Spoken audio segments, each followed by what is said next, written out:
आकाशवाणी भोपाल से प्रस्तुत हैं प्रादेशिक समाचार।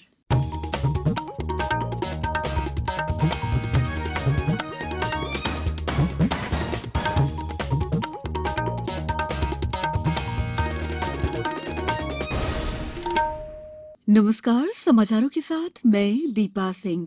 पहले एक अपील। भारत ने कोविड टीकाकरण अभियान के अंतर्गत 100 करोड़ टीके लगाने का लक्ष्य हासिल कर लिया है। इस महत्वपूर्ण कार्य में योगदान करने वाले डॉक्टरों, नर्सों और अन्य स्वास्थ्यकर्मियों का आकाशवाणी अभिनंदन करता है। इसके साथ ही हम आपको सतर्क भी करना चाहते हैं कि कोविड अभी समाप्त नहीं हुआ है। आप सभी से हमारी अपील है कि यथाशीघ्र दोनों टीके लगवाएं और अन्य लोगों को भी टीके लगवाने के लिए प्रेरित करें। त्योहारों के समय कृपया इन 3 आसान उपायों का पालन करें। मास्क पहनें, 2 गज की दूरी बनाए रखें, हाथ और चेहरा साफ रखें। कोविड से संबंधित कोई भी जानकारी और मार्गदर्शन के लिए राष्ट्रीय हेल्पलाइन नंबर 01123978046 और 1075 पर संपर्क करें। सबसे पहले मुख्य समाचार। सरकारी नौकरियों में अनुसूचित जाति और अनुसूचित जनजाति को प्रमोशन में आरक्षण देने के मुद्दे पर फैसला सुरक्षित। मध्य प्रदेश का स्थापना दिवस 1 नवंबर को मनाया जाएगा। जिला मुख्यालयों में होंगे सांस्कृतिक कार्यक्रम। भोपाल में जन भागीदारी थीम पर आधारित राज्य स्तरीय समारोह होगा। बक्सवाहा के जंगलों में हीरा खनन पर हाईकोर्ट ने रोक लगाई। अब समाचार विस्तार से। सुप्रीम कोर्ट ने सरकारी नौकरियों में अनुसूचित जाति और जनजाति को प्रमोशन में आरक्षण देने के मुद्दे पर फैसला सुरक्षित रख लिया है। Justice L Nageswara Rao, justice Sanjiv Khanna और जस्टिस बी.आर. गवई की 3 सदस्यों वाली बेंच ने कहा है इस पर फैसला बाद में सुनाया जाएगा। इसके पहले केंद्र ने पीठ से कहा था कि ये तथ्य है कि 75 वर्षों के बाद भी अनुसूचित जाति और जनजाति के लोगों को अगड़े वर्गों के समान योग्यता के स्तर पर नहीं लाया गया है। दूसरी ओर मध्य प्रदेश हाईकोर्ट ने अप्रैल 2016 में प्रमोशन में आरक्षण पर रोक लगा दी थी। इसके बाद मामला सुप्रीम कोर्ट पहुंचने पर प्रमोशन अटक गए हैं और बिना प्रमोशन के भी कई कर्मचारी और अधिकारी रिटायर हो चुके हैं। मध्य प्रदेश का स्थापना दिवस 1 नवंबर को मनाया जाएगा। आत्मनिर्भर मध्य प्रदेश की थीम पर मनाए जाने वाले स्थापना दिवस के अवसर पर राजधानी भोपाल के लाल परेड मैदान पर राज्य स्तरीय समारोह आयोजित होगा। इस समारोह में आत्मनिर्भर मध्य प्रदेश के लिए जनभागीदारी अभियान की थीम पर बने नृत्य नाटक को ध्वनि प्रकाश के माध्यम से प्रदर्शित किया जाएगा। उप निर्वाचन वाले क्षेत्रों को छोड़कर सभी जिला मुख्यालयों पर कार्यक्रम आयोजित होंगे। इस दौरान गायन, वादन, नृत्य, वाद विवाद प्रतियोगिता, मैराथन दौड़, रैली, प्रभात फेरी जैसे कार्यक्रम किए जाएंगे। सभी प्रमुख शासकीय भवनों को रोशनी से सजाया जाएगा। G20 समूह के नेताओं का सम्मेलन इस महीने की 30 तारीख को इटली की राजधानी रोम में शुरू होगा। प्रधानमंत्री नरेंद्र मोदी इस सम्मेलन में भाग लेने के लिए रोम जाएंगे।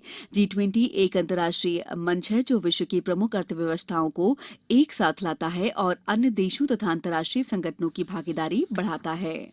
समाचारों में वक्त है ब्रेक का। कोविड-19 से बचाव और सुरक्षित रहने के 3 उपाय। मास्क लगाएं, 2 गज दूरी है जरूरी, सुरक्षित दूरी रखें, हाथ और मुंह साफ रखें। ब्रेक के बाद समाचारों में आपका एक बार फिर स्वागत है। मध्य प्रदेश हाईकोर्ट ने छतरपुर जिले के बक्सवाहा के जंगलों में हीरा खदान के लिए आवंटित जमीन पर खनन पर रोक लगा दी है। चीफ जस्टिस रवि विजय कुमार मलिमथ और जस्टिस विजय कुमार शुक्ला के बेंच ने कहा है कि भारतीय पुरातत्व सर्वेक्षण द्वारा पेश की गई रिपोर्ट में कहा गया है कि बक्सवाहा जंगल में मिली रॉक पेंटिंग पाषाण युग के मध्यकाल की है। इसके अलावा यहाँ कलचुरी और चंदेल काल की मूर्तियों आदि की पुरातात्विक संपदा भी है जो खनन से नष्ट हो सकती है। हाईकोर्ट की डबल बेंच ने मामले पर रोक लगाते हुए कहा कि खनन का कोई भी काम हाईकोर्ट के निर्देश के बाद ही होगा। मनरेगा पोर्टल पर एक ही कार्य की एक से अधिक बार प्रविष्टि किए जाने के प्रकरण में प्रदेश की 9 ग्राम पंचायतों के सचिव और तत्कालीन रोजगार सहायकों के विरुद्ध कार्रवाई का निर्णय लिया गया है।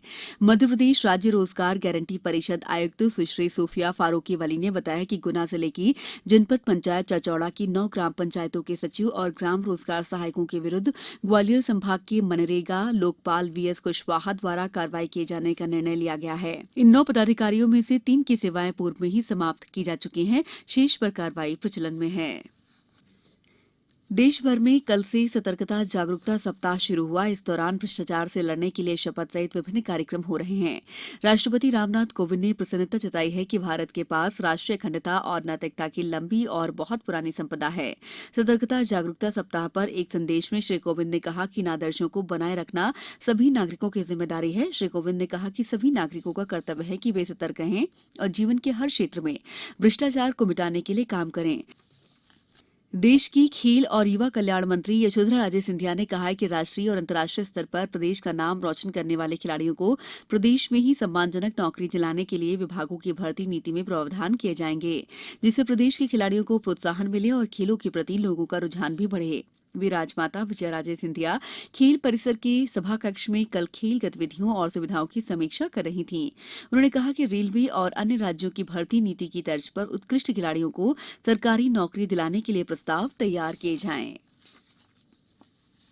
आजादी के अमृत महोत्सव राष्ट्रीय एकता दिवस के उपलक्ष्य में मध्यप्रदेश पुलिस की बाइक रैली जबलपुर पहुंची। एएसपी रोहित काशमानी ने बताया कि रैली में 42 जवान शामिल हैं। ये बाइक रैली जबलपुर से कटनी, छतरपुर, सागर, अशोकनगर, ग्वालियर, शिवपुरी, गुना और राजगढ़ होते हुए 1 नवंबर को भोपाल पहुंचेगी।